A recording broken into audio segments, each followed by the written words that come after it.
Call this meeting to order. Please stand with me. So, we have invocation and then the pledge. Heavenly Father, as we come to you today, we come to you always asking that we put you first and foremost in our hearts when we make our decisions. We ask that you just impart guidance and wisdom on us. We're so thankful for the blessing of being here and being in Levy County, and we're so thankful for the blessing of our students and what they bring to our staff and to us. Lord, we also ask that you impart your wisdom and your guidance on our state legislature as they make decisions that focus and emphasize and we deal with daily. So we ask that your wisdom be put on them. We ask all these things in your name we pray. Amen. Please address the flag. I pledge allegiance to the flag of the United States of America and to the republic for which it stands, one nation, under God, indivisible, with liberty and justice for all. Before we adopt the agenda, you will notice item K. We're going to change that to, I'd like to hear a motion to amend to Williston Middle High School. So moved. Second. Motion is second. All those in favor to amend that to school visit to Williston Middle High School, please say aye. Aye. Any opposed, please say nay. Thank you. Now we'll adopt the agenda. So moved. A motion, second. All those in favor, please say aye. Aye. Any opposed, please say nay. The agenda is adopted. We welcome our visitors, so to our second board meeting of the new year, 2020. So anybody would like to speak, now is the opportunity. So, Mr. Terry, Ms. Linda, y'all don't race to this. So, just Did you say this is the second meeting? Yes, ma'am. Of 2020. Of Or 2020. Oh, yes, I understand. I must have missed something somewhere then. Okay. So our first one was a night meeting. Okay. So, all right. Moving on, so seeing none. Now we'll have Ms. Lake and Ms. Whitney. So, 2018-2019 internal audit findings and charter school audit.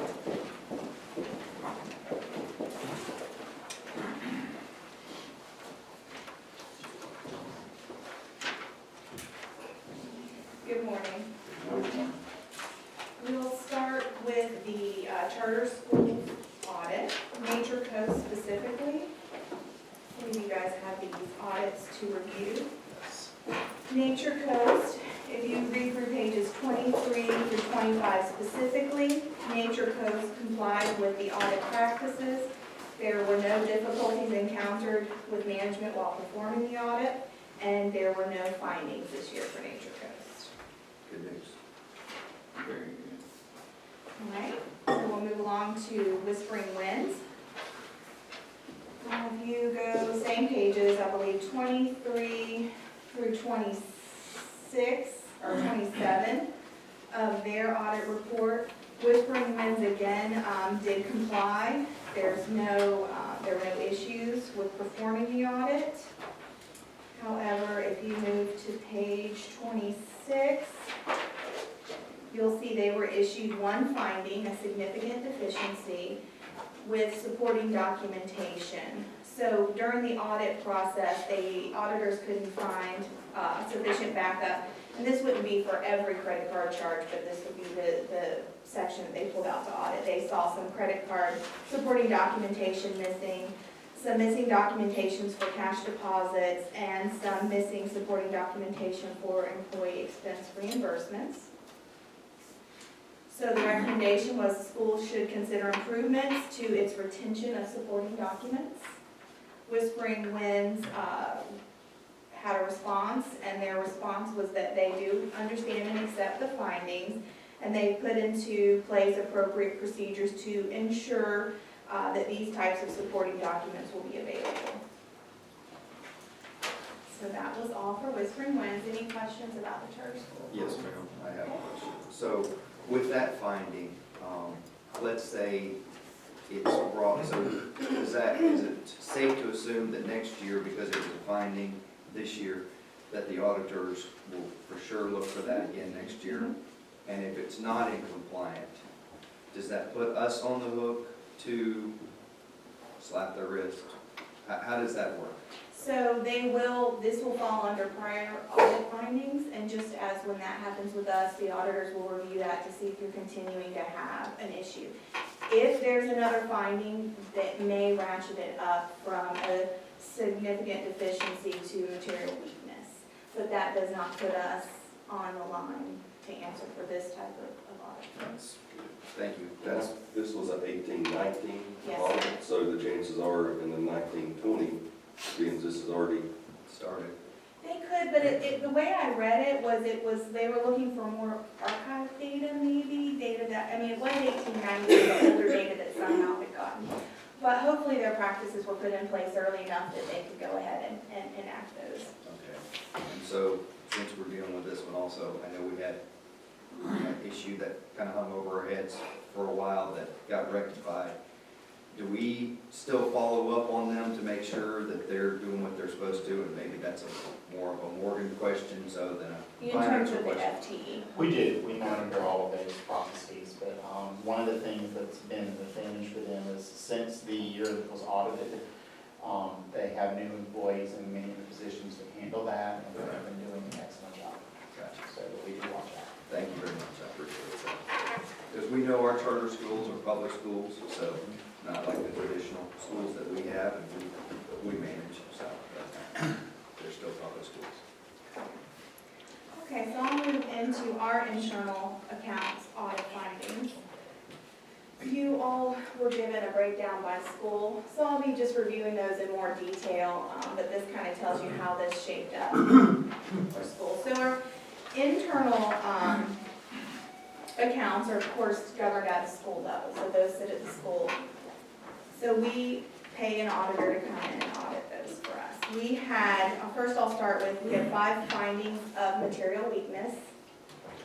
Let me just read you what that definition is. A material weakness is a deficiency or a combination of deficiencies in internal control such that there is a reasonable possibility that a material misstatement of the entity's financial statements will not be prevented or detected or corrected on a timely basis. So this is above a significant deficiency. And part of that is because these have been some of these have been prior findings. The very first one we'll go over is segregation of duties. Unfortunately, for a school district, that's impossible to not have that finding. If you think about the way that a private entity runs, they have a separate person in the AP, they have accounts payable, accounts receivable, they have a bookkeeper, they have multiple different people performing these functions. At a school level, it's usually 1 or 2 people. So we do the best we can to mitigate any chances of fraud, but it's the best we can do without hiring a lot more people. So that one we expect, and that again was for all schools. The next, we had purchasing and cash disbursement process related findings. So those are things like pre-approval of purchases or invoice approval. They noted that several schools had purchases made without an approval from the principal. The next would be request for purchase. So that had to do with the invoice approval, and then they also they found where they did not have approval for the purchase itself. And that, again, was multiple schools. The next finding is cash receiving process, the timeliness of that process. So that has to do with, let's see, sorry. Teacher issued receipts. So if money is collected in excess of $20 from a student, they need to be issuing a receipt to those students. Cash collections, money collected and held by the teacher for more than 1 to 3, some we had over 3 business days of that cash being held before it was turned into the front office. That's an issue. Then timely deposits, so after the money was collected, it's set longer than it should have. We have 5 working days to get that money in the bank. And then insufficient documentation. A couple did not, as with Springwoods, did not have the documentation backing up some of those deposits that they should have had. Let's see, the next is the cash receipting process, the pre-numbered receipts. So what they want to see is all money collected, it has to be backed up by pre-numbered receipts. So they found multiple instances where the teachers or club sponsors didn't issue, again, those receipts to the students. Or they could not verify they had issued those receipts. And that's anything over $20. Mm-hmm. The next is journal entries. Journal entries are done to move, they move cash, they move a revenue or expenditure internally. And so there should always be supporting documentation. Journal entries just should not occur unless you had money that should have went in FFA and you put it in the senior class. Sometimes you have to correct mistakes that way. But if you do a journal entry, there has to be supporting documentation and principal approval. So they found a couple instances where they could not locate that approval or that supporting documentation.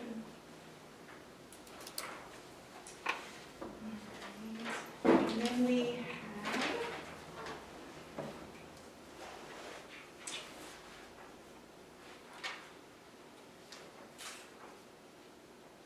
three recommendations on top of the 5 material weakness findings. Recommendations are offered to improve financial management. And those were authorized check signers. So our bookkeepers, we have dual signatures on our checks, so we are usually it's our bookkeeper and our principal. There were a couple instances where when the principal went through and signed the checks, they missed one, so it went through the bank process with just one signature, which can happen because it's our rule, not the bank's rule. The problem is that one signature was the bookkeeper, and that is not something that they would recommend or I would recommend. So we have taken steps to close that gap there. The next is misappropriation of internal funds. So they noted what had occurred in Cedar Key. There was not a finding because we reimbursed that internal account. And I do want to remind you, we're still waiting for the Auditor General to weigh in for if there will be a finding attached to this for our financial statements. And then finally, fundraising activities. All fundraising activities must be approved by principals prior approval, and they found several instances where the fundraising event had occurred without principal approval. And that is important because, for example, I got an email this morning about a raffle, and I don't think they had talked. So if you don't talk to the principal, you don't always know you can't do a raffle because not everybody is reaching out to me. And so things can slide through this process that should, if there's not approval. So those are our findings. I can tell you last year when we started the investigation with Cedar Key, we went to every school. We talked about some of these things. Some things were put into practice. This year we visited every school with these findings to again reiterate we need to do the best we can. There are areas that could be a potential issue. We've had every principal, every bookkeeper has been extremely willing to work with us. So what we need to do, Pam also meets with the bookkeepers twice a year, so what we have to do is just keep bringing this up to them over and over and over to try to make sure our processes are as tight as possible and as free from areas of fraud as possible. If fraud is going to occur, it occurs in the internal. Questions from Ms. Lake? I just, an observation, so this was a district-wide audit, but we listed individually each school, but they're all the same, they're all, the findings are the same based at each school. Not necessarily, they're not all the same. So, for example, we broke this down so we could really target with the principals the areas of them to focus on. So if we look at the Bronson Elementary, and I apologize, I don't know what order yours are in, everybody got segregation of duties. But Bronson Elementary got cash collections where the money was held more than one day, timely deposit of receipts, and deposits were not made to the bank within 5 working days, and pre-approval of purchases and invoices. Whereas Bronson Middle High had the timely deposit of receipts and then had pre-approval of purchases. So if you look through the far right, those X's, those are the particular findings correlated with those schools. And you are correct. We had the auditor break it down by school so we could really see if there was an issue we could help the principal with, if something would come to light. But you're right, the audit itself is for the entire school district in terms of the internal funds, but they do look at each school separately. When I was reading, I just caught on to that because, I mean, by school we could list that there was 9 instances at that school, No. but it's not that true, it's not true. It's not 9 instances at that school, it's 9 schools. sorry, Okay. that's a little I just- unclear. The I just form- wanted to, in case somebody else looked at it, I Sure. called to it as I was reading through it, I just Sure. wanted to make sure. Great. And again, we did go through this with every principal with this particular form. They signed off of it on it, and we explained what they were looking at. Any other questions from the slate? We'll have a written report back to the auditor for our, or we've already, I'm sure we already have. I already did, so I think that will be on page, I got mine a little out of order, page 25 and 26. And most of those continue to talk about how we will address the policies annually or twice a year with the schools, continuing to make an effort to meet these specific regulations. Very much, Ms. Slate. Mr. Sheriff? Yes, sir. What was the misappropriation fund, and see how much was misappropriated? Slate. 27,000,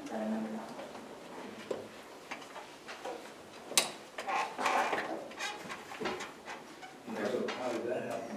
That happened. There's an ongoing criminal investigation, actually a criminal proceedings, so it's going on. Pardon? She's in the court system right Oh. You give me her name? now. It's, Melinda Rowland. No. Yes, sir. What position did she hold?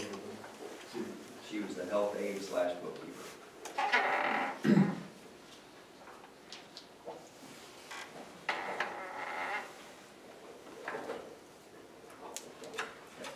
Moving on. F, Mr. Bennett.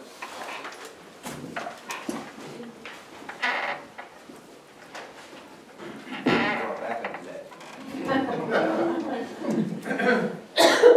I think you all, members of the board, have met both of these gentlemen, but these are our two IT coordinators, so Lawrence Fields and Joseph Clark, and they're going to help us with our presentation today. Normally I like communication, but it seems like lately I don't like the communication I get from them, so.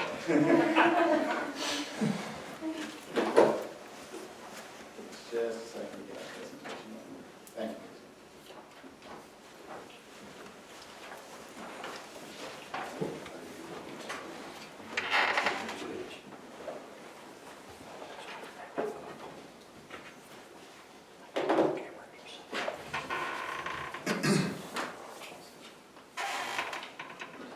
I know at one point in time we thought E-rate dollars, well, E-rate dollars were said to be going away, so. And now that's kind of shifted where they decided, no, they didn't want E-rate dollars to go away, so. We will talk a little bit about E-rate, just to get everyone in room up to speed, that one of the things that has changed with E-rate recently is that previously it used to fund phone lines, like regular phone lines, and that has sunsetted. And you're going to see some of the changes that we made as part of that. So, good morning. Today we'd like to give the board an update on the state of our district network, and to request the approval of several contracts and RFPs relating to network upgrades. We're going to start with a brief overview of the current state of our network presented by Lawrence Fields. Good morning, board members. All right, so why don't we play a game, all right? But before we start, I'd just like you to think back 5 years, the changes in technology that may have occurred just in your own home. Maybe you've upgraded your internet, added some more cell phones to your household, smart TV devices like that. Now, compare those changes to the changes that may have occurred with technology for the entire school system in this district over the last 5 years. The last time the technology department spoke to you for upgrades for internet or network infrastructure was 2015, 5 years ago. All right, so let's get started with the game. So what I'm going to do is list some different types of devices for you. See if you can guess how many we currently have of those devices on our network.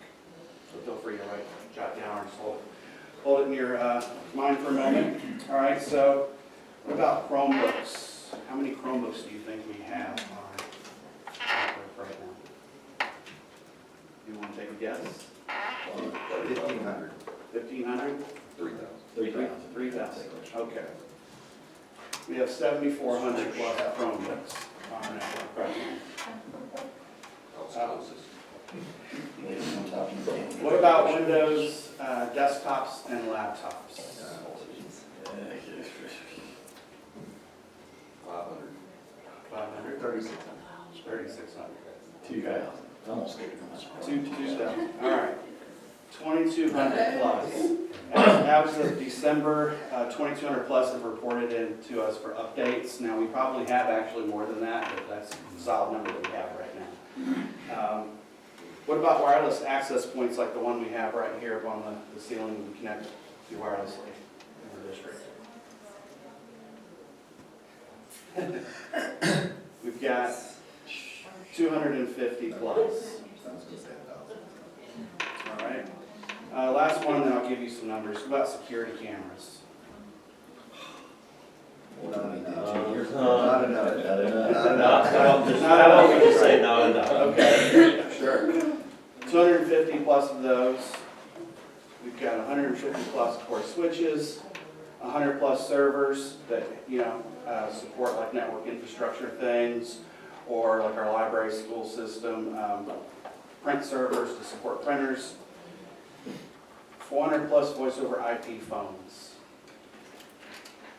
Now, this doesn't include iPads, printers, which there are a lot of those, other technology, Internet of Things devices like smart thermostats, temperature sensors for our fridges, the weather stem, all of that.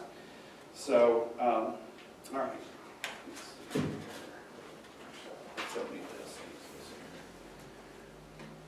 So what is that going to add up to for total devices? When we take those and add those up and give estimates for iPads, printers, and such, we get a grand total of 12,000 plus devices right now. So that's a big number. So what is that? Well, all those devices, what do we use those for? We have a lot of applications. This is a word map containing just some of the many applications that we use. Many of these will be familiar to you, like the Edgenuity, which is a complete curriculum for 6 through 12, or Read 180, it's recently changed. That's a blending learning program that's been recently changed from being hosted on servers here at the district to being cloud-based. The reality is that today's education system in Levy County has an extensive list of applications. They're constantly changing and growing. The other takeaway that I want to impart to you is that not all the applications are used directly by the student. Like School Dude, which is used in the maintenance department for inventory or fundamentals by the food service. Mosul, which we use for managing iPads. So that brings me to my next slide here. We're constantly growing. These are all the things that we've added just in the last couple months. Just since Mr. Joe Locke has been here. We've got Everfi on there, which is a mental health application. Cutter is an application for education and career planning. Rave, you're familiar with the Rave app. All right, so next thing Joe's going to talk to you about is the current proposed network structure to support all these applications. Good morning. Morning, sir. How are y'all? That's a confusing map, isn't it? This is the current state of our network service in Levy County. If you look at this map, there's a lot of technical information on this. We got this, we generated this from the information we have from AT&T. But, so what we currently have, and if you start at the top, we have 1 gigabit internet service. If you think about your cell phone, and you have like an 8 gig data plan, we download 8 gigs in 8 seconds. That's how fast our network is. You have to consider how many devices we have on our network, so it slows down. But if you start at the top, you have 1 gig internet speed that comes into the district office here in a room right behind us. That is going into a 10 gig internet connection, what we refer to as WAN. It's the wide area network that connects us to all the schools. Okay? So each school, including the charter schools, everybody has a 1 gig connection to the district office. So as it flows down, the way I always talk about networks is with water and water pipes. So if you think at the top of the internet coming in, we have a 1-inch water pipe coming into the district. which goes into a 10-inch water pipe, which then branches out into 1-inch water pipes throughout to all the schools. Okay, and then it gets to the schools and it's distributed inside the schools. So this is the current state of our network, and you can see there is a bottleneck right now, and it's in between getting the data here and getting the data out. So why do we need to upgrade? Morgan? Well, as you can see, we have an extensive network infrastructure. We do, however, see a pressing need for upgrades, and this graph is going to help to explain why. So when Mr. Locke was speaking of our 1-inch water pipe, our 1 gig connection, this graph represents how much of our 1 gig connection we as a district were using on a typical school day morning earlier this month from 9 a.m. to 10 a.m. So you can see that the area in green represents our usage, and you can see that at most times we are averaging between 60 and 80% usage on a typical day, typical morning, not a high usage type of situation. Now, something to point out is this also has an impact on our security for, well, not our security, our resilience to distributed service attacks. So we actually do periodically have attacks like that, and because we're running pretty close to full capacity, that does make the impact a little bit greater Can you sometimes. explain what that means just a little bit? The distributed denial of service attack is basically when someone is trying to flood our pipe, to continue with the analogy, to try to make it so that our requests for data cannot get out because they have so much coming in. And they typically these days are, they're propagated by foreign governments. We had a very large one a couple weeks ago that originated in China. But that certainly isn't the only source. We do have protections for that do mitigate some of those things, and I won't go into all of that, but this does have an impact on that. So again, this represents our current 1 gig connection. Let me piggyback on that. We spoke, I know I spoke last year to our legislators about that, and especially on rural schools, because where we're at a disadvantage is we have a single pipe come in. Okay. Whereas you have your bigger school districts, they have multiple providers, so therefore they have multiple pipes. So if they get an attack that fills up one pipe, they have the redundancy within their system to operate the district. Whereas we, on the other hand, we have to pay for this DDoS protection. Okay, and it's about $60,000 a year. It's quite expensive. I don't have the exact We have to number. pay that because we only have one pipe. And that goes back to internet in rural areas and everything else. So there's not another pipe available? No, sir. Okay. There's not another Not provider. currently. Whereas you go to Marion County where they have multiple providers. So besides phone companies, usually it's like your cable people and things like that that have the access, so. When we go out for bids, and this is actually one of the things we're going to be talking about a little bit later in the presentation, we do periodically have other organizations that put in bids, but they are either going to have to lease the existing fiber that is currently owned by AT&T, or they're going to have to build out new fiber for themselves. Currently, AT&T, to our knowledge, is the only one in our area that has. It's cost prohibitive for a company to come in and lay fiber all throughout, which is AT&T already does. So existing, like any of the cell companies, they wouldn't have access just because of the chance of a tower going down and then that would. Well, the cell phone towers lease their internet service from AT&T. AT&T. So Verizon is provided by AT&T, believe it or not. So. So you can imagine, I mean, I think all of us to varying degrees have an idea of how expensive it is for a common household, typical household, to maintain internet service. You know, you think about your monthly data charges, and you think about the cost of updating all these devices. So you can only imagine that the cost of maintaining a network like this is quite extensive. However, we do have an advantage. There is a program that we can utilize and have historically utilized that helps substantially with us supporting the costs of this kind of infrastructure. I have a question. Are you talking about the pipeline coming into the school board and is distributed to the schools? Okay, so that's the only place that the internet provider can provide the services to the school board. Say, for instance, in Williston, I believe CenturyLink is in Williston. You're saying you cannot use their services because they can't pipe it into the school board, or just limited to Williston? I'm just not sure, because I know CenturyLink is there. Yeah, we sent our internet service out to RFP, and so we got bid. CenturyLink did not bid to the school district because of the way our network is built out. It has to come here. CenturyLink, there's also limitations on the FCC of who can provide where. So CenturyLink either doesn't have the infrastructure to support our network, because we, like I said, we have a 10 gig pipe in here, or they weren't willing to incur the cost to provide it to us. I would assume it could be a backup to like the Williston area, and I was just curious, thank you. Yeah, one of the other issues, and I was pointing that, is we have to filter our internet service, and so to do that, it would be an escalated cost to the district to provide that dual service. And in that, technically, it's not impossible, but it's difficult to manage all these multiple sites. That's one of the reasons why it's not, you don't have to physically be at the same location to provide internet services in multiple locations, but it makes everything, what we're needing is multiple pipes from one, like say one on the south end of the district and then one on the north end of the district, so. I wasn't sure how it works, okay. And it also circles back to our funding, which is what we're about to talk about now.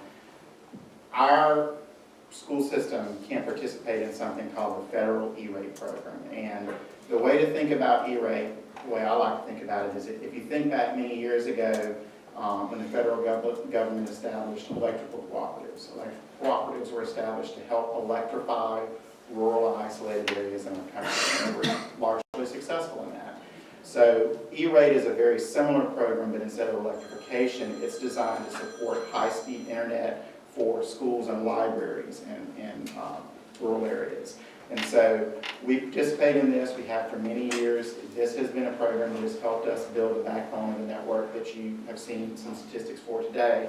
The way E-rate works is there's a very extensive process. We have to go out for requests for proposals that meet certain criteria, and when those get back, they get graded through the formal process, and then a contract is awarded. So that's kind of one of the reasons we're here tonight, because we're in that process for some of our internet services now.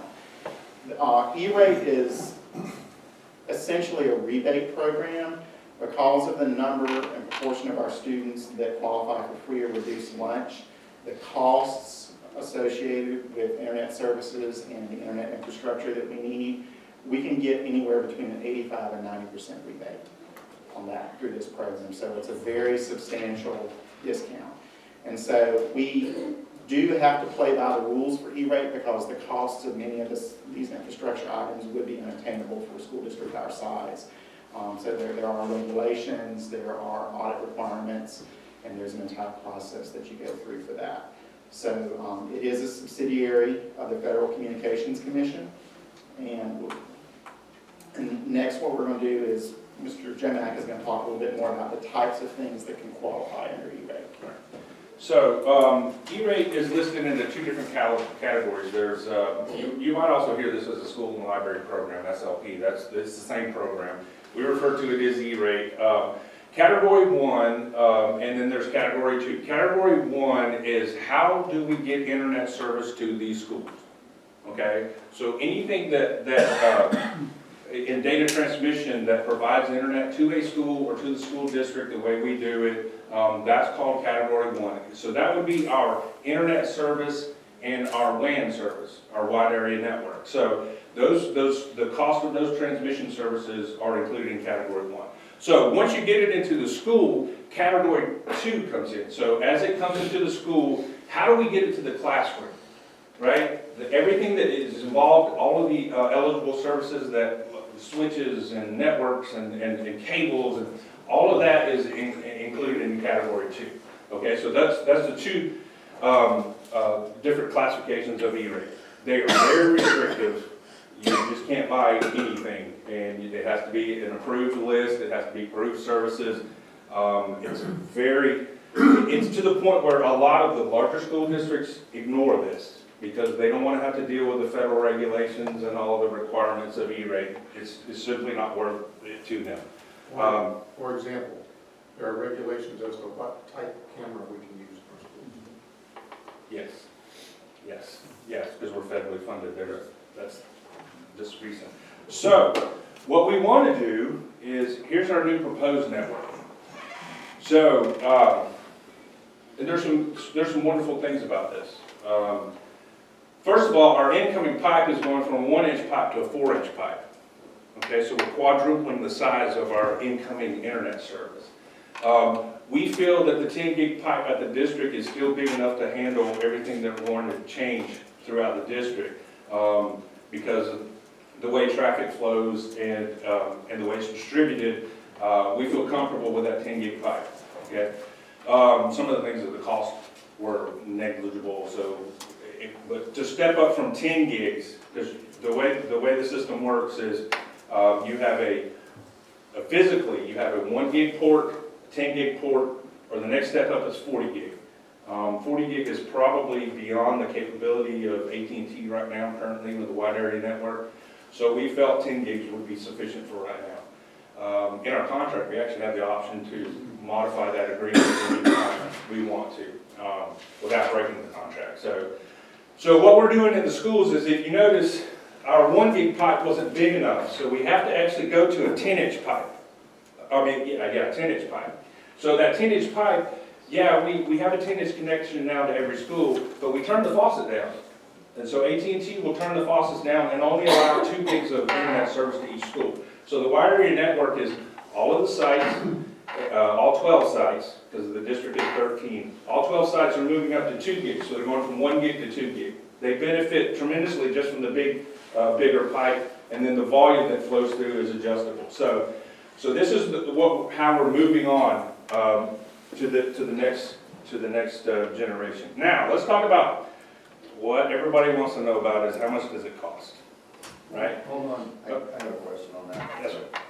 So looking there, I see like the little cloud thing, and then there's 4 different boxes that fan off. Okay, so let me just show you this right here. In the middle, this is an AT&T slide. So this is the AT&T's actual backbone network. Okay, so there's multiple locations where AT&T has substations. The main switch for our district runs through Gainesville. Actually goes, part of it goes through Chiefland to Trenton and then to Gainesville. And then some of it comes down Williston Road and comes out and branches out. But AT&T's backbone is a secure. So what we have is basically a cloud internet service internally.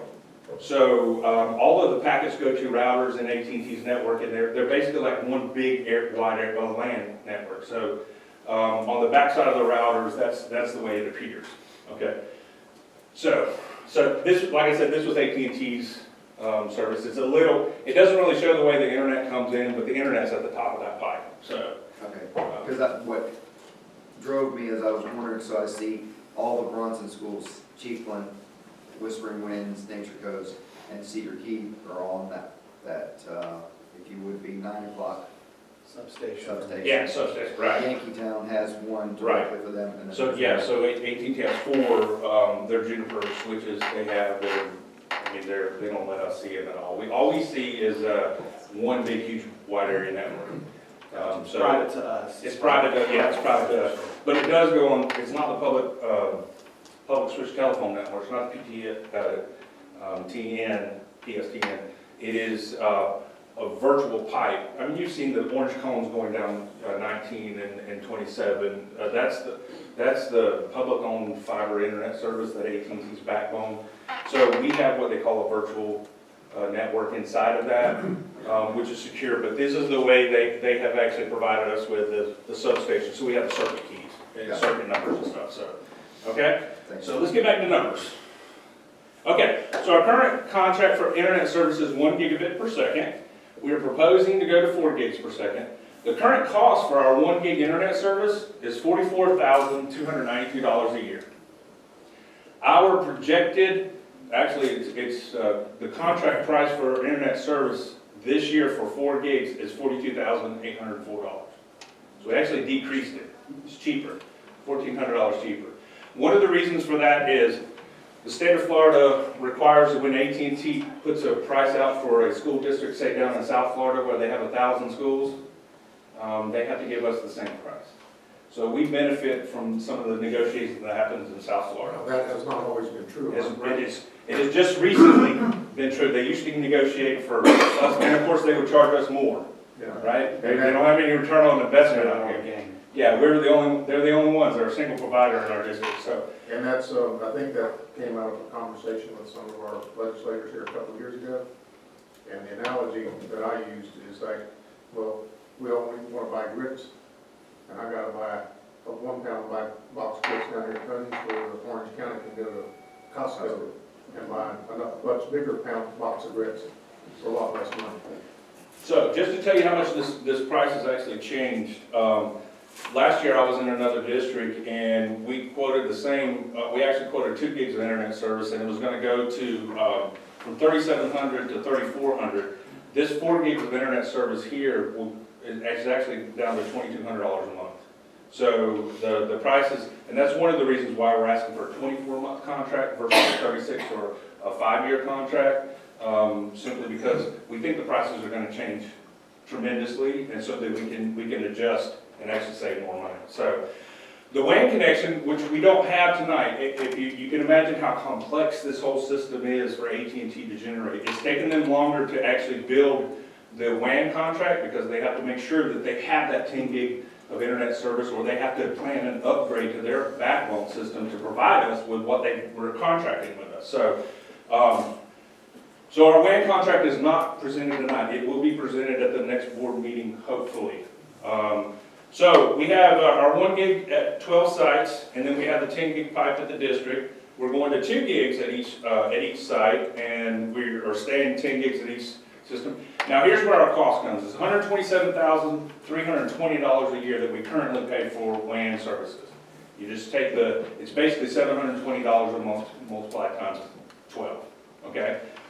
Our new contract, where we're doubling the internet, or doubling the WAN speed, is $131,893. So now that's going to increase our cost by $4,500. But when you take away the $1,400, you end up with a $3,000 increase. But wait a minute.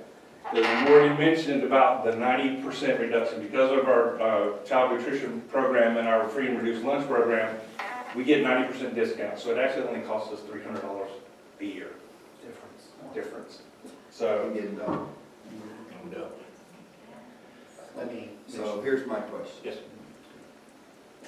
We talk about 12 sites. We provide this to the charter Yes, sir. out of the goodness of our hearts. It has been a tradition. It's traditional as far as you know, as far as we know, it's just the way we've done it. They are a public school, so we are not allowed to treat them technically any different, and we try to provide them the best service we can. One of the things is they are a separate E-rate entity, so if they wanted to take on the process, it is possible for them to do everything that we do. That puts the burden on them to do the contracts and the internet service and everything. But we consider them, yes ma'am.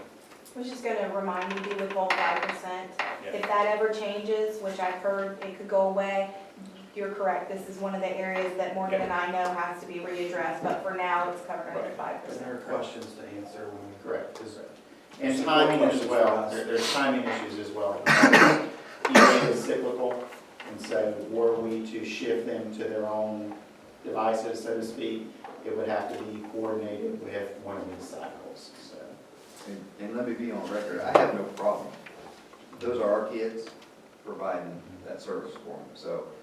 But I just, it's just great to have in the back of your mind, so whenever people start saying, the difference between charters and traditional public schools and private schools and things like that, and understand that this is just another service that is dollars that could be in our classrooms that are going, they're still our kids, so. But, I appreciate your analogy with water and spigot, because I'm technically challenged. So Me too. I understand it better, but, so I've listened to people before and we fight within our office, but sometimes we have great internet service and sometimes we don't. And you talked about the water spigot, turning it down. Do we have the ability to see, to make sure, once we do this, they have the water spigot wide open for us all the time? Yes, sir. Yes. Okay, so we can monitor. Yeah, our That's phones are- actually, that graph that I displayed Yes. with the green, that is a real time, that's just a snapshot in time, that we can see that at any time and it's real time. That graph stays on the computer over there. We monitor. I mean, because I know that anyone, our mobile services, the Yeah. services is in and out, up and down, and I just, And that's a good point because, you know, obviously with the number of devices, the number of applications that our network has grown to, we need that bigger pipeline, but the pipeline itself is not the only thing that impacts the speed that the end user may experience, because a lot of times you may experience a slowdown, but they may have nothing to do with the pipeline. It may have to do with the server for what, say, iReady or something that is happening at the other end. It could be a slowness on their end.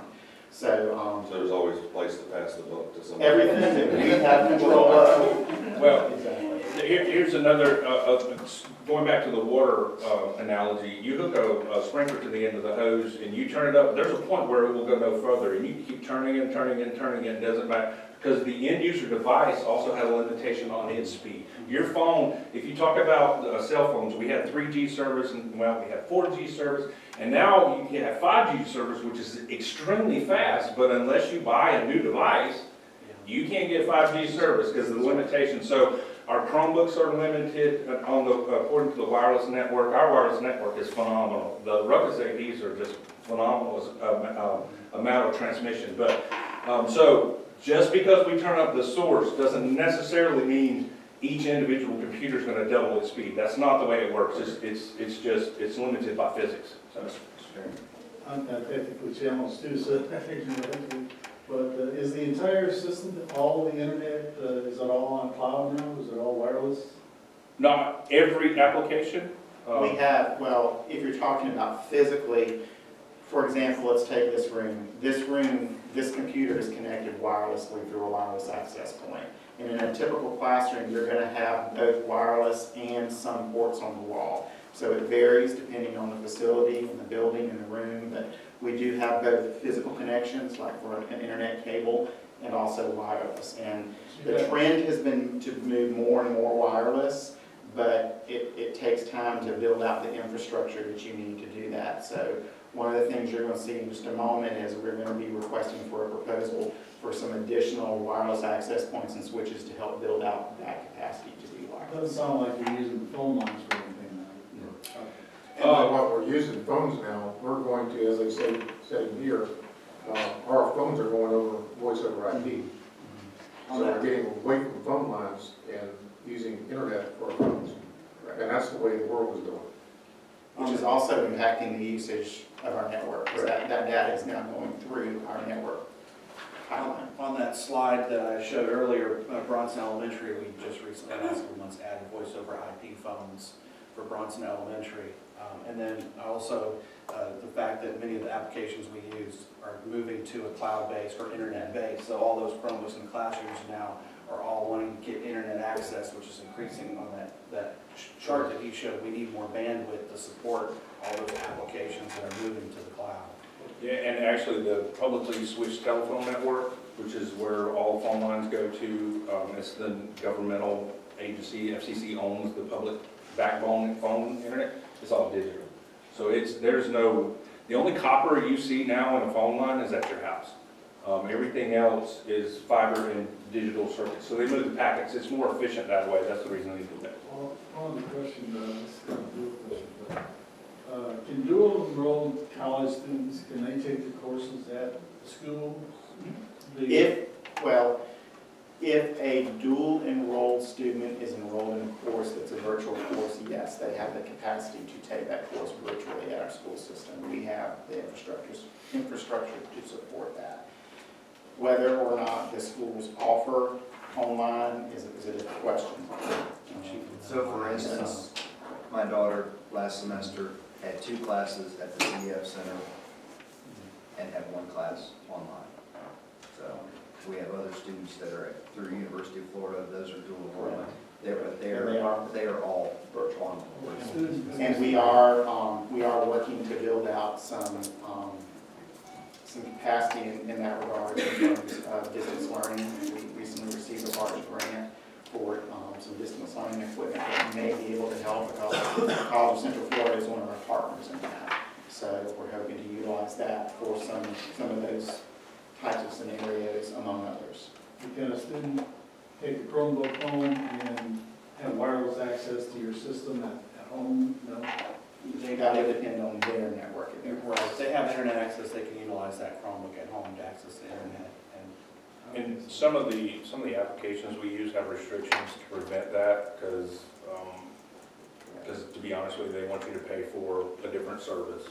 Okay, so they limit where the Chromebook will connect to their application. But in general, they can use the Chromebook. The high school? Yes. Yes, high school and up. Not at home. Yes. Yeah, they can use the internet at home, but like I said,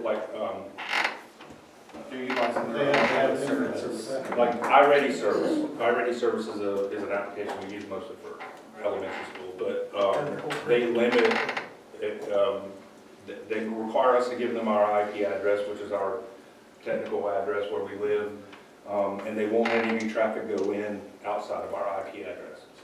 It is a hindrance to some of our students, and so Yeah. it's something that we as a board and superintendent have repeatedly brought up to Representative Stone, Senator Bradley, how in our rural areas, there's people that don't have internet access. And so the idea of the state wanting us to get closer and closer to digital one-to-one, so which I think we were about at sophomore to freshman, so at each of our high schools on one-to-one devices.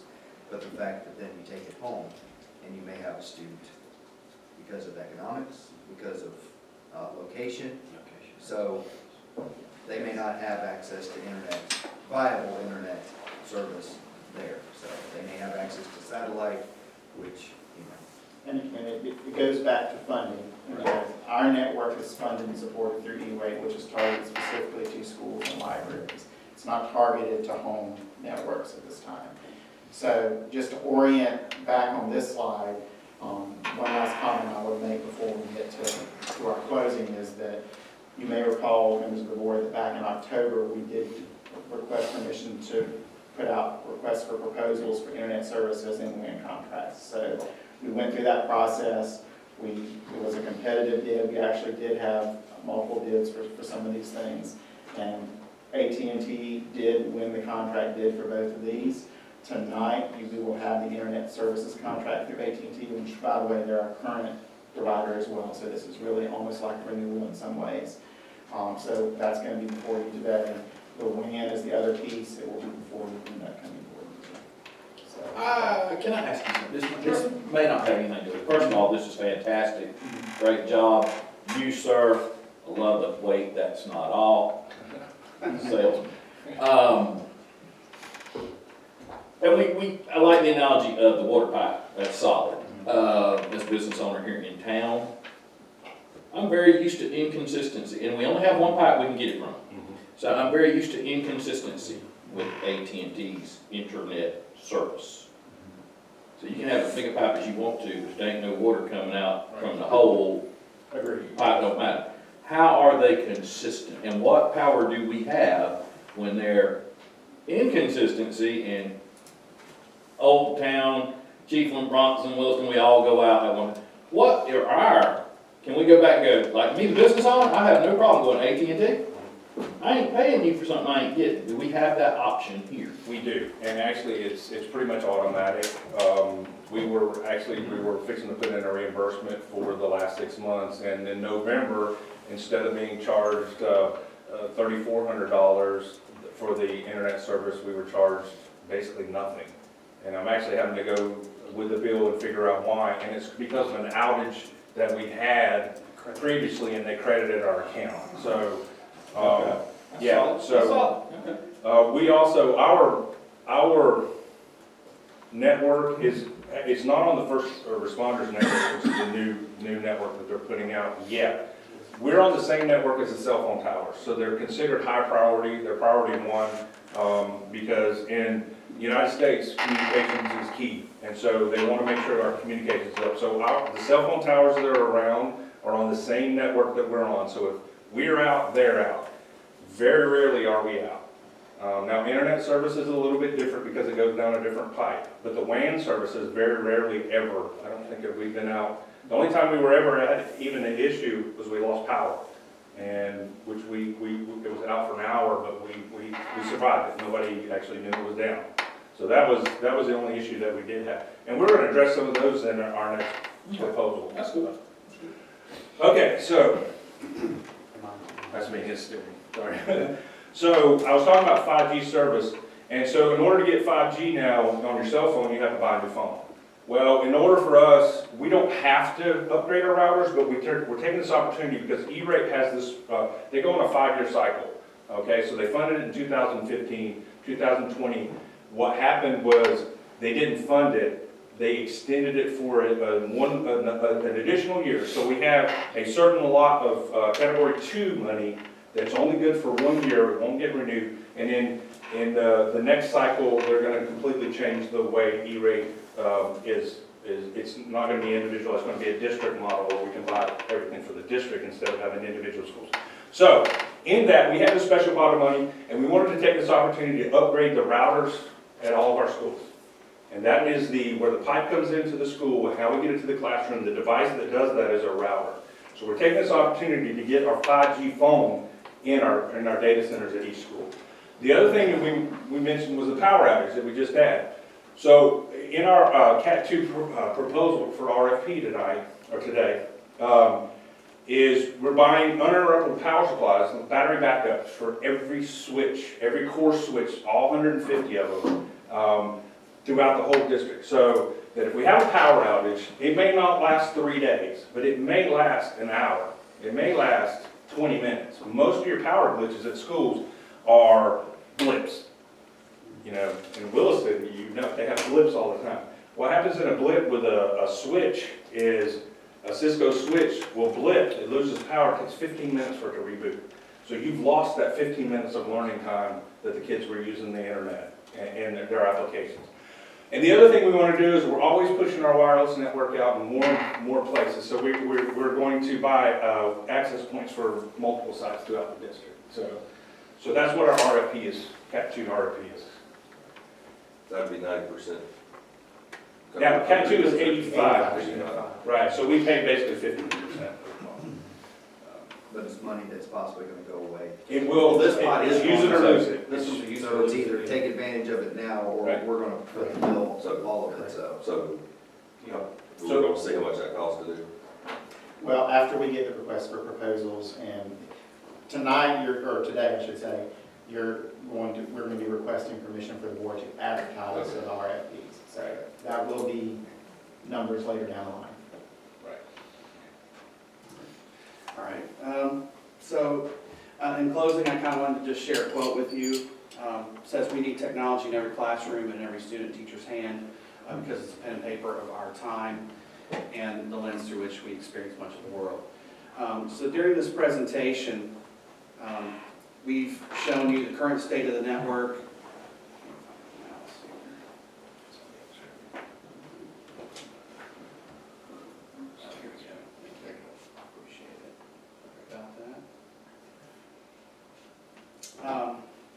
We shared the current state of the network with you.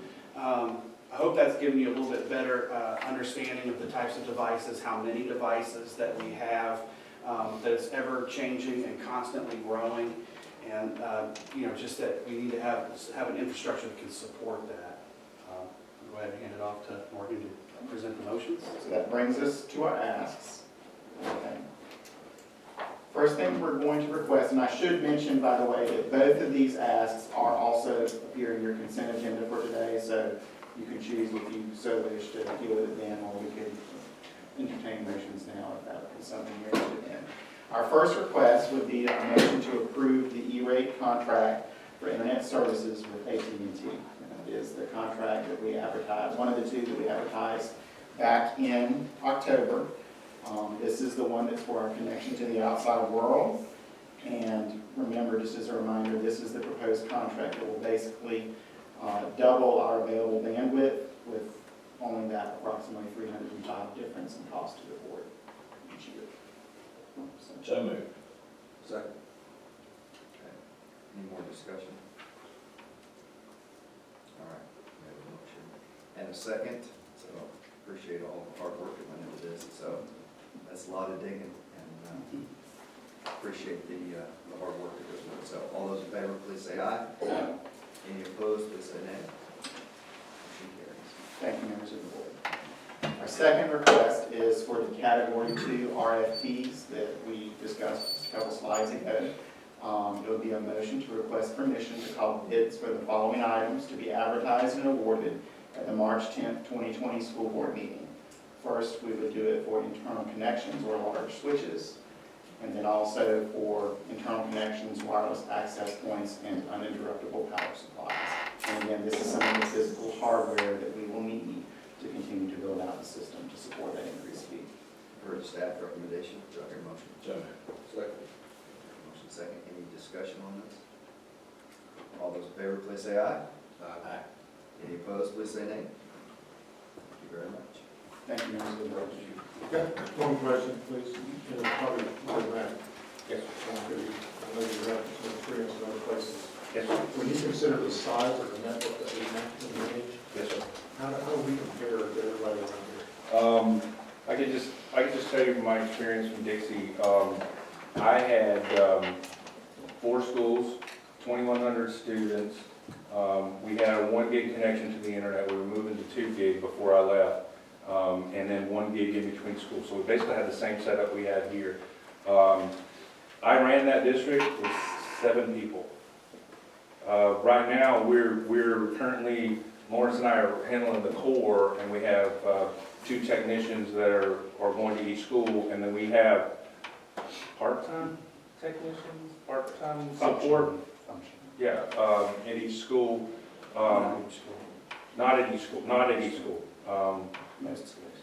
It's difficult, but here's the difference. We had 2,100 students in Dixie with 4 schools. We have 13 sites here, 12 schools, 5,000, right at 5,500 students, 12,000 plus devices. I had about 6,000 devices in Dixie. We were 1-to-1, but that's because we were so much smaller. I could use DCP money, which there is a rumor, not a rumor, it's fact that they're trying to get rid of DCP money, which is really critical to us in supplying this 1-to-1 initiative, supplying the devices. Not only that, Chromebooks unfortunately have a shelf life. So, but that being said, Mr. Edison, If we were a business, where would we rank? Outside of Alachua and Marion County, we are probably by a good little bit the largest network. We're in the huge. entire you're huge. Is DCP the technology money? Digital classroom plan, yes, sir. All right. That's $250,000. So, to let Terry and Ms. Linda know, last year, it used to be our base was $500,000. And last year, the House proposal, which won out in the conference time, was that was cut from 500 to 250. So that was a $289,000 hit to Levy County on digital technology money. Last week, the House leadership asked the Education Appropriations Chair, Representative Latvala, to do an efficiency exercise to look through where they could identify the almost $600 million that goes to the teacher salary. So $520 million was identified on the House side on education dollars to be either cut or reappropriated somewhere else, of which the $20 million, which was half of what was left over, was the digital technology money. So that would put Levy at getting 0 digital technology dollars. And I'm just chiming in, as he mentioned, that will have a very significant impact on our district's ability to maintain and expand our 1-to-1 initiative with student Chromebooks. When we met with Representative Stone, Senator Bradley, House and Senate staff on the appropriate side, it was mentioned every single time, We know that it's good for, you to go and do an efficiency study, but understand this is how this affects us. And if it affects us this way, it's affecting other small rurals this way.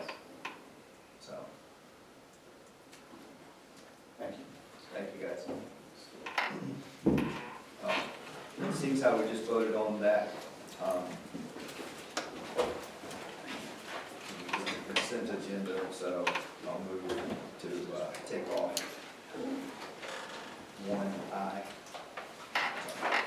All right, we have approval of the minutes of the January meeting, so, yes, ma'am. On page 1 of the minutes, student, Hamilton, Yes, ma'am. that had been present twice. Let's strike through. Do I hear a motion with the minutes as presented with corrections? So moved. Second. Okay, motion second, any discussion?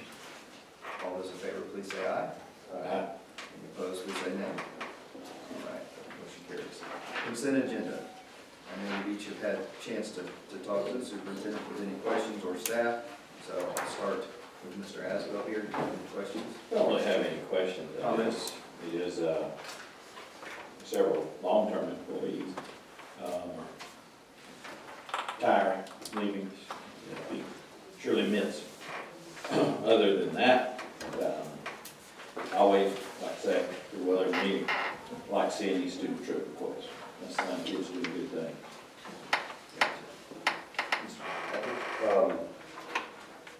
Make comment that what you just said, the students and also some of our staff around the county and the busyness that they have and the travel that they do, and that's, to me, that's part of our rural education, a lot of FFA activities. But I did on 2C, where we have a surplus items, when and where will that be, once we surplus that, where will that be for sale?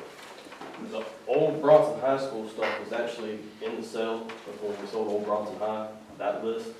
So that won't be on for sale, but anything else, the steamer and the old laminator, the laminator's pretty much junk. I mean, anything we do sell is old gut deals. Good things. I just want to make sure we get everybody who wants to participate on the site. That's it, Mr. Gower. I would echo Mr. Asbell's comments about some people that have put a lot of years in with our district, so and sure appreciate whether it was keeping kids safe on the bus or making sure that their boo-boos and stuff that they're okay. So, without further comment, do I hear a motion to accept the consent agenda? So moved. Minus a, I'm gonna remove Correct. the call for bids. As amended. As amended. Yes, sir. Second. All those in favor, please say aye. Aye. Any opposed, please say nay. Motion carries. All right, Mr. Superintendent. Just to follow up on one of the comments that we made earlier, talking about online and dual enrollment, we had, last semester, we had 6 students that gave emergency universal card, and all of those were online. All A's except for 1 A minus. I think that course list has expanded a little bit this time, but I can give you the progress if you want to know any of the kids and who they are. I'll let you know who they are when you see me. So, but that's been a good partnership. This is Literacy Week. I don't know if y'all have been reading in your classroom schools or not. I certainly encourage you to do so if you have. And I'll just show you a little bit of data here.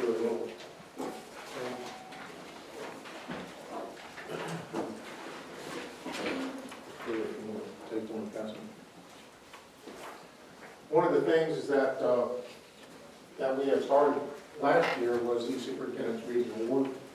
And what it does is encourage kids to read 20 minutes a day. And this is a little bit of data on what 20 minutes a day means in the life of a kid and what it does to literacy. So it is so important for our kids to start at a young age and read. You just read 20 minutes. It doesn't matter what they read, it matters if they read. And so I encourage you to support our schools as far as that goes. February 4th, Mr. Coward, I will be down in Cedar Key School talking to the superintendent's Reading Award Trophy and talking to some kids about that.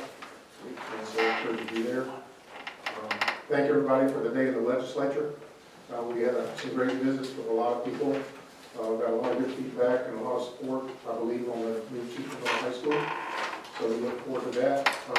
We do appreciate the legislature and the rulemaking folks that make the rules to seek our input and advice and a lot of things about the teacher salaries and the $47,500 and what that means and what that would mean to our county and to our people. So that was good. Also reminding February 8th, Saturday week is our gala. And also, I know I've sent out to all of the staff, the governor has made some proposals on some new standards.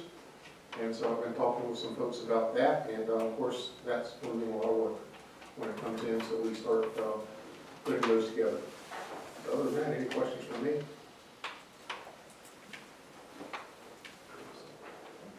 And those standards, what did you know with the and what's best?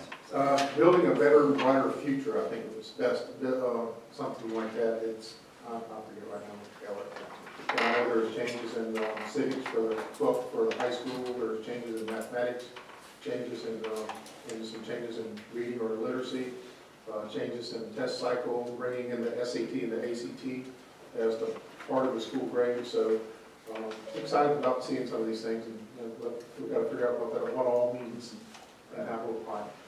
Mr. Terry? This is the session of the legislature where you're asking for funding, right? That's correct. So how does that, what's your crystal ball on?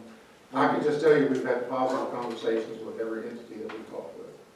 I'll let you know in 46 days. Actually, longer than that, because then it has to go to the governor to sign it.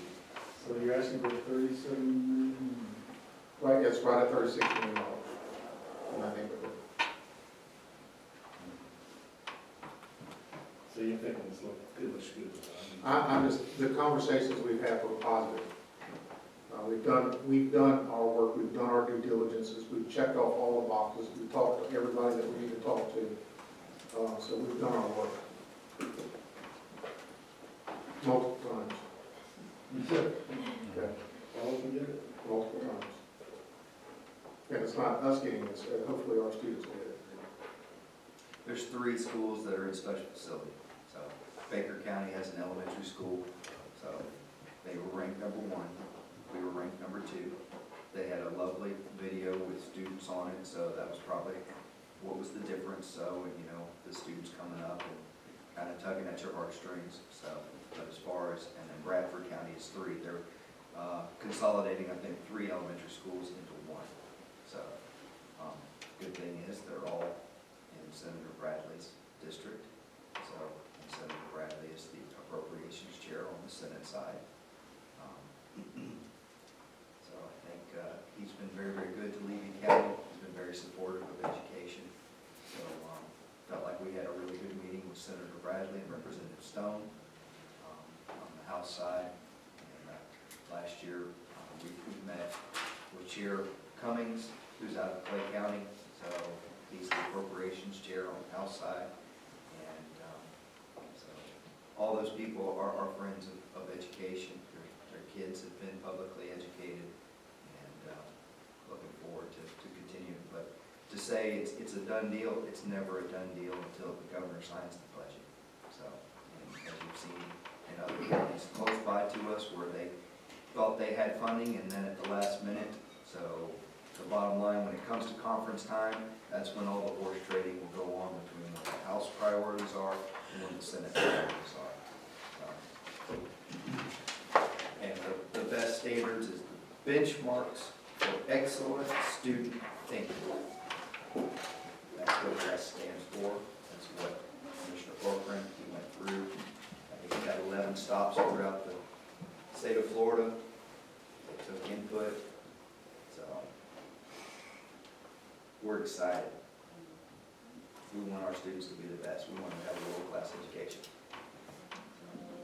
Sorry. Moving on. Mr. Etheridge. Yes, sir.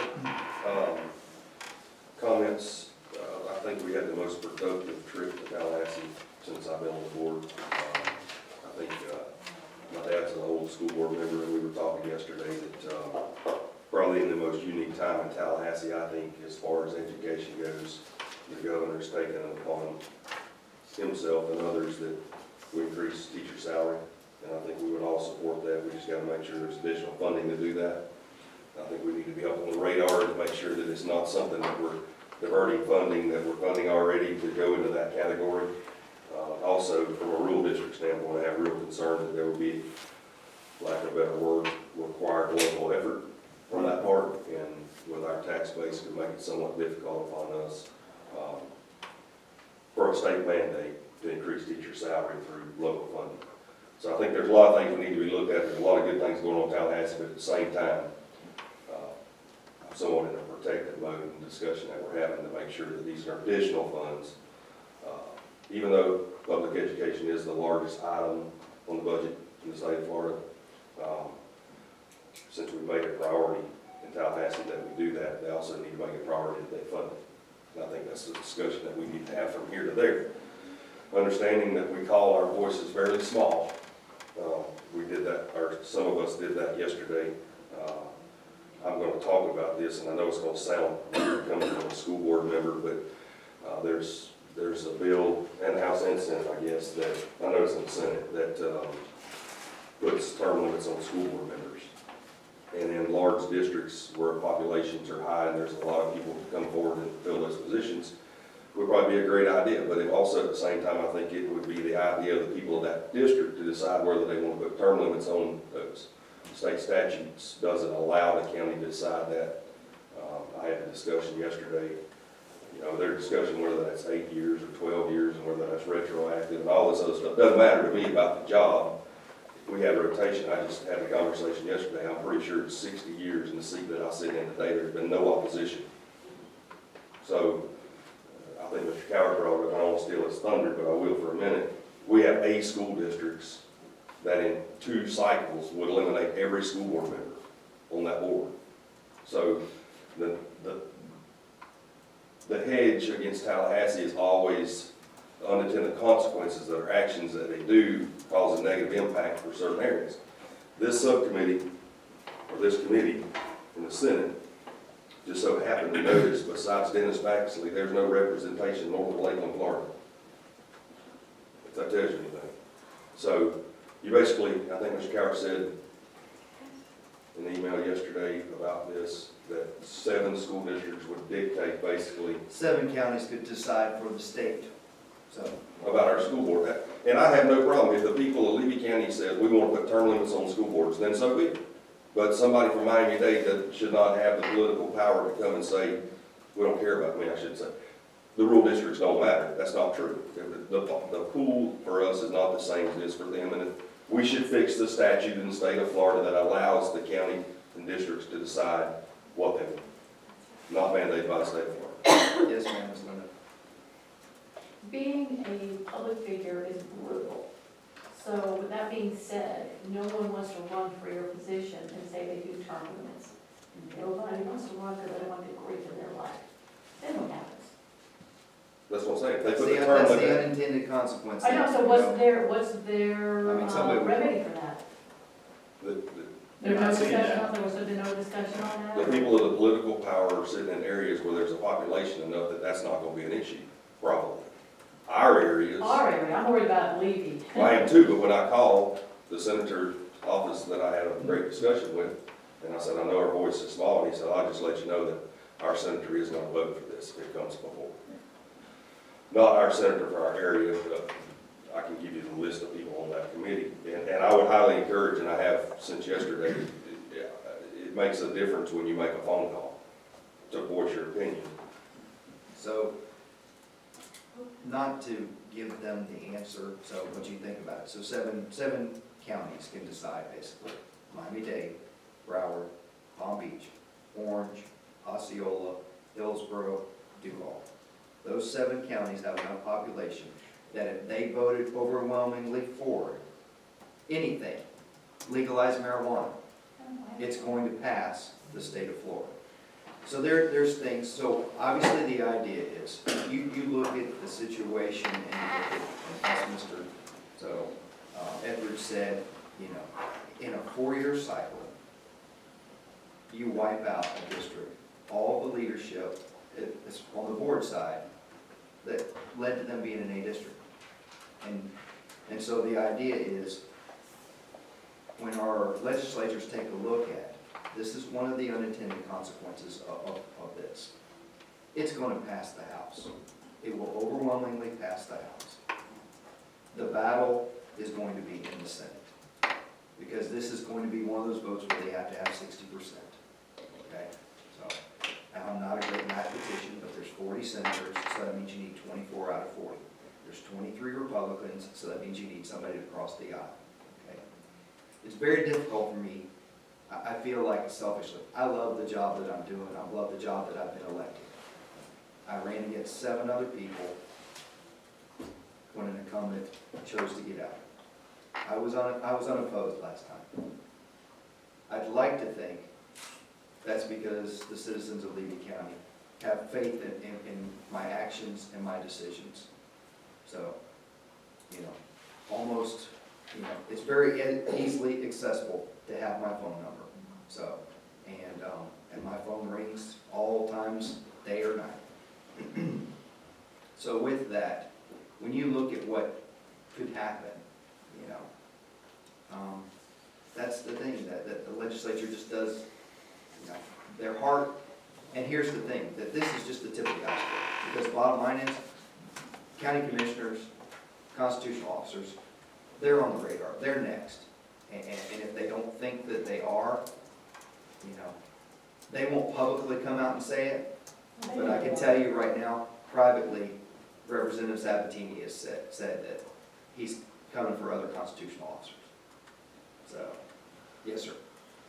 Is this a bill that's pending already in the legislature? Or Passed the House. Well, it's not passed, so, but yes, it's moving. It has legs. It's going to get through the House. So, 1216. so that's the Senate joint resolution. So there was some talk. You had 3 different bills.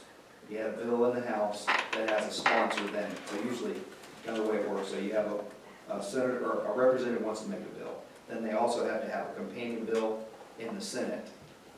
Or what you see lately happening is you have these big train bills where the House wants this is what the House priority is, or this is what the Senate priority is. So we just cram 87 pages, 287 pages into one bill, and so they all, you know, and that's it. Okay, you want $4 million for a water and sewer plant in, you know, Osceola County, so Senator so-and-so, then you need to be the sponsor on this side and get this put in. So, I mean, that's the way it works. And that's the reality that we live in. so it's possible this could pass this month? Yes, sir. So, and there's time to work out, so, Ms. Marlowe. Is there anyone we can contact? So, I'll email you the list, so, Sure. you know, I email my board members, so I'm the legislative liaison. So, it came from the small school district. Chris Doolin, who's our lobbyist on the small school districts, so, and he also does small counties. He sent out that he was going to go before the Senate committee yesterday. Luckily, it didn't make the time, so, but it'll come back next week. So you're limited to 2 terms, is that what you're doing? So there was an 8-year period, yes. So 2 consecutive terms was what the House had, and the Senate had won that proposal. Senator Gruters had a proposal for 3 terms. And I believe yesterday he made an amendment to make it 2 terms. So it would be, you know, that's some of the other times. So you may have multiple bills with the same, they just may have different language. So that's a little bit where they kind of then come together. And So would that mean all of you would have to retire all of a sudden? so they haven't said yet whether it'll be retroactive. So it could mean that the clock starts in 2020. So, and you would have then 8 years to serve from 2020 on. It could mean that they say, okay, if you've been on the board for 8 years, yes, you're done. It could mean that, okay, we're going to start the clock, and anybody that's went in 2018, your clock is ticking, so now you have 2 years plus another term. There's all kinds of things that, it just depends on how it shakes out. And then, you know, the other thing, so the other idea is that they could put a constitutional, so they could put it on the ballot. That's where the 60%, where the 7 counties could decide that. So that's another way that they may tackle this. It was in the CRC. They had it bundled with a charter school language on a deal, it's the Blaine, so Counselor, maybe, so Blaine amendment or anyways. And it also had that every county would go to an appointed superintendent. Supreme Court kicked that out, said you had too much stuff, there's too much here that it doesn't align, those need to be single things, so it got kicked out of the CRC.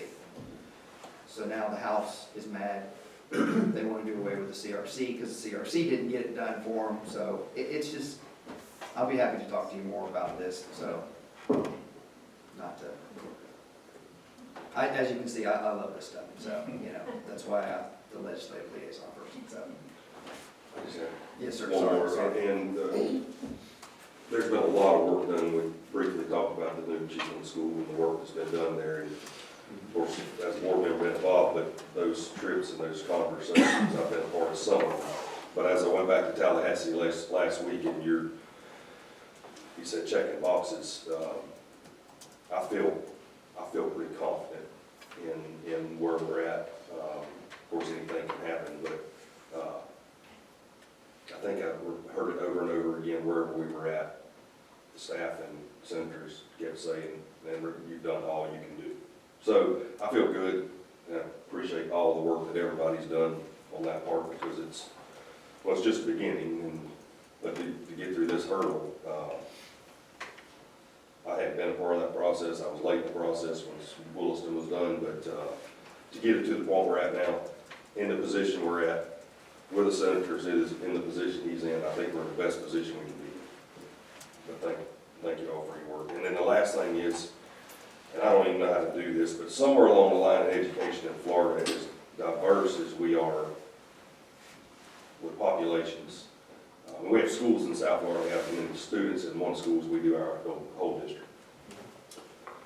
We don't ask our football players from Bronson to go play Pop, right? So we've taken and we've divided by size, and we've made these categories by size to make it a level playing field. And I'm probably not smart enough, but I'm sure there's somebody who is. Somewhere along the line with education, with funding, with FTE, with the whole scenario, we have got to get our rural districts separated from our urban districts so that we can balance the scale and forget about all this base allocations and all this other stuff. Set the FTE per student based off the population so that we can manage our school district without all of this huge. We put out a budget and we don't even know because the legislature hasn't been together. And then we have to do all these calculations and work backwards, and then, you know, one item can change us upside down. We had a discussion the other day, that item can change us $500,000, which is 8% of our budget. So, I mean, somewhere along the line, we have to, as unique as we are in Florida, we have got to set the scale. And I don't want to necessarily use athletics, but it's worked in athletics and make each segment competitive at their level and size. We need to do that within the curriculum and education part of ours, somehow or another. And I'm sure there's 47,000 reasons why it can't be done, but I would love to see someone explore that, and maybe I can go find the right person in Tallahassee. You don't have to look any farther than the technology when you have districts that do not have to pay, my words, ransom protection for your data when you get a DDoS attack, because you have all these other options. So I don't have to pay $60,000 or $100,000 to have this protection. When I'm busing my kids 6 miles versus 60 miles, it's a big cost difference. Just mind it, that's all. Yeah. All right, thank you, Mr. Evans, appreciate those comments. Mr. Evans. Thank you, Mr. Chairman. I've been a little under the weather, so I don't have a lot, and my prior commitment kept me from going to Tallahassee with y'all. When it comes to term limits, I am personally not opposed to a term limit, but what I am for is home rule. That's home rule, let the people of Levy County decide what is best for Levy County, and I feel that way not only when it comes to elections, I feel that way about our education system. I feel that way about all our county government. I don't believe a person sitting in the middle of Miami, Florida, knows better what's needed in Williston, Florida than Brad Etheridge does. I don't feel that anybody sitting in Fort Lauderdale knows more what City Key needs than what Chris Calvert does. And I know for dang sure nobody in Orlando knows more about Bronson, Florida than me, and what's needed here. So I get a little irate about that. And I have a major problem with senators patting me on the back, telling me how much they appreciate me and we support you. And then they roll over crawfish on me. And they're going to dictate what goes on in a county that they don't even represent. And I have a problem with that. And I don't play Tallahassee well, so it's probably better that y'all win, because God bless me with the ability to go ahead and look at you and go, look, I don't agree with what you're doing. And I'm not going to pat you on the back and tell you you're doing a great job when you do that. So I'm going to let that go. So I'm going to talk about other things. I want to compliment IT boys. Y'all have made me feel old as dirt. And here is why. About 40 years ago, a genuine, brand new Tandy TRS-80 rolled into Bronson High School, and there was one of them jokers. And we all stood in line and marveled at this new big calculator. And we were told then, this is going to revolutionize education. This is going to do something completely different. 40 years later, a goofy kid that was good to see that is now sitting on this board going, wow, there's 12,000 things and all this internet. Back then, I remember when they finally brought in a modem and he took the phone off the hook, stuck it on this thing, and we were going to play war games. Remember that movie? About that time. Anyway, it's amazing what has happened in that time. And now, here I was a kid at Bronson High School. We had one TRS-80. By the time I was a senior, we had a room full of those TRS-80s, which probably are nowhere near what an iPhone is right now. We had a room full of them, and we thought we were something. We didn't have internet. We could sit there and make games, and they were learning games that were on it and all that kind of stuff. And so now my kids are in these schools, and my kids carry Chromebooks and Apple things and this and that. And it's amazing. So I wonder, after the term limit and all this kind of stuff, when I'm gone 30 years from now, I'll be gone a long time before 30 years from now, but let's say 30 years from now, whoever sits here, what will those school board members be looking at as far as technology? What is going to happen next? It's amazing to me. But I also reiterate, all this amazing stuff is coming, and the state wants us to do that. So don't take away. I'm always fascinated. I got back on Tallahassee and didn't mean to. I'm always fascinated. They paint a pretty glossy picture of what we're going to do over here. They don't tell you about they're going to take it from back here. We're going to take it from this kid, but we're going to make it look pretty over here. I don't know who to tell this to other than put it out there. Tallahassee, don't rob here. Don't sacrifice over here to make a pretty picture over there.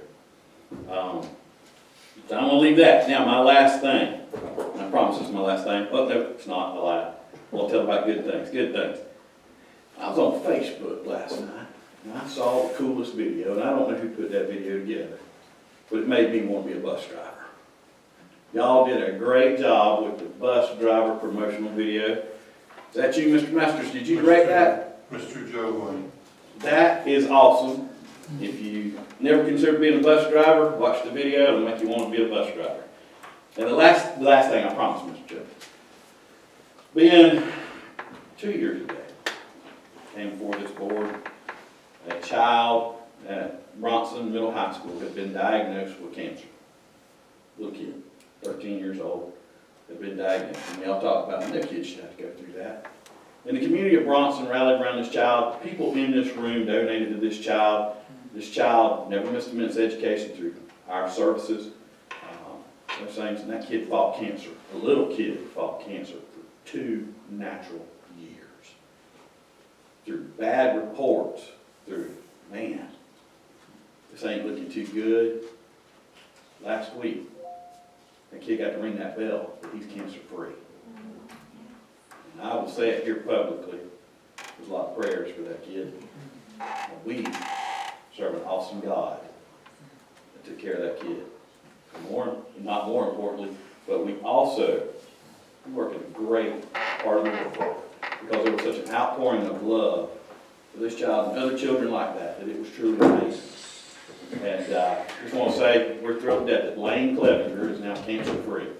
That's pretty awesome at Bronson High School. We can celebrate football games, we can celebrate FFA championships.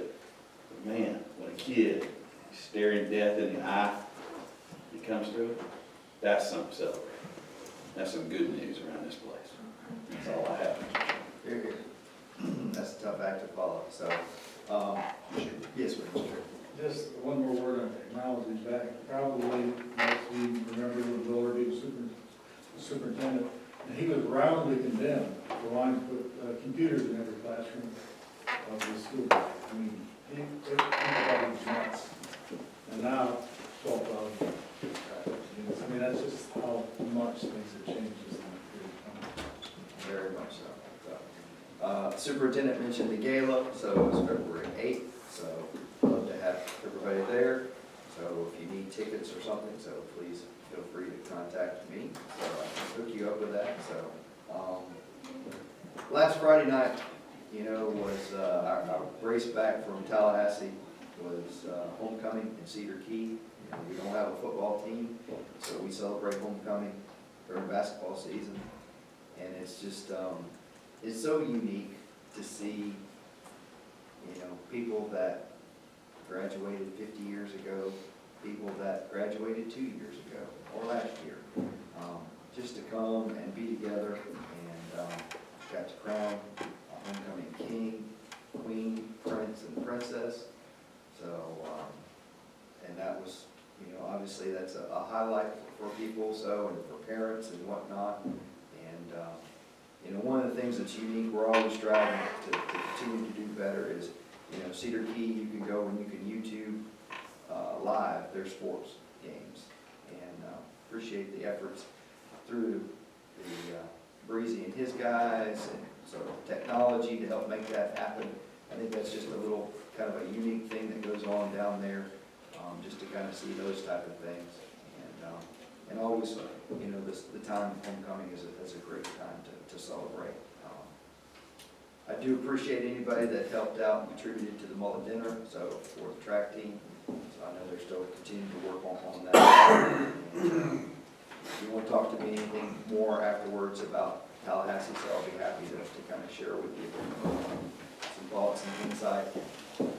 As we go in there and we talk to them, we do feel like we've kind of hit all the spots we have. I think one of the things that's unique the last 2 years that we've done is we've talked to more staff people that they may be the top staff aide for appropriations or on the ed policy.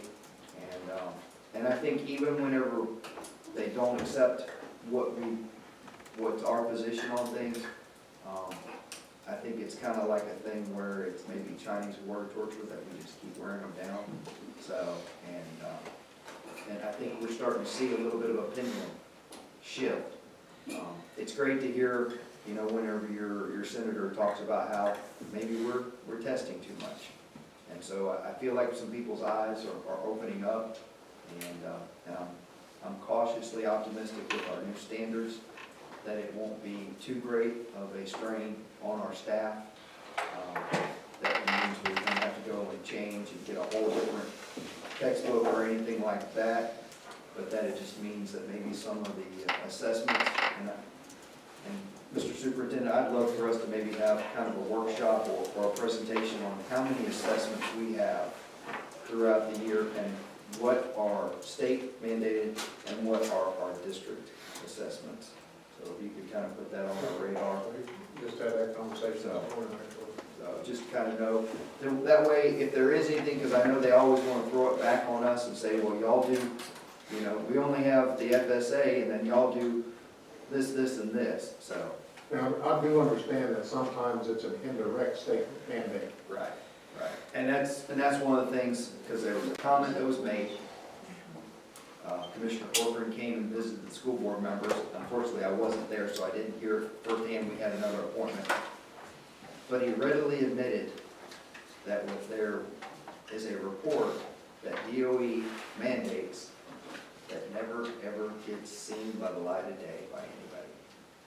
And so when you hear things like that, that's a little frustrating, because that's time that's taken away other places that we could be effective. So I feel like he's open to listening when there's things that may be regulations. And I'm gonna say the last thing here about this. In December, we had our school board conference, and they had a state economist from UCF come, and he talked about the Industrial Revolution from the beginning all the way to the 50s. And about the 50s is whenever you saw environmental regulations and things like that. And I don't want to say that some of those things aren't great, because we want to, we want our children to be able to have a nice place to live here in Levy County. But it also started to stifle. And we talk about that spigot for technology and stuff. That's also that spigot of being, kind of staying and getting things done, where you spend more time in regulations and doing reports than time in front of a student worrying about whether they know their ABCs or know how to count. So I'm hoping that we can continue to foster communications, that maybe we can loosen some of the regulations that we have that come with those unfunded mandates. And also bear in mind that many regulations that we do fall on the federal side. That's correct. And that's on my radar now to do a better job, because I really focused on the state side, and I haven't looked at that as much, so. And that's federal transportation, federal food service, federal title, federal ESC, multiple federals. With that, Counselor, one other thing, they mentioned in our board of directors meeting that there is a possibility of a class action lawsuit for vaping on Juul. And I think Escambia County has joined in that. Could you maybe bring us some information on what that entails? So, we'll do. Get with me, and I'll make sure that schedule presentation. Okay. All right. And the way they brought that, talking about the amount of time we spend in expelling or suspending students, and the staff time then, if they're suspended from school for 3 days, to then catch them back up because of class time they've missed and assignments they've missed. So that's the angle that Escambia County was looking at it, but their attorney presented at board of directors. So with that, we're adjourned. School visit at Williston Middle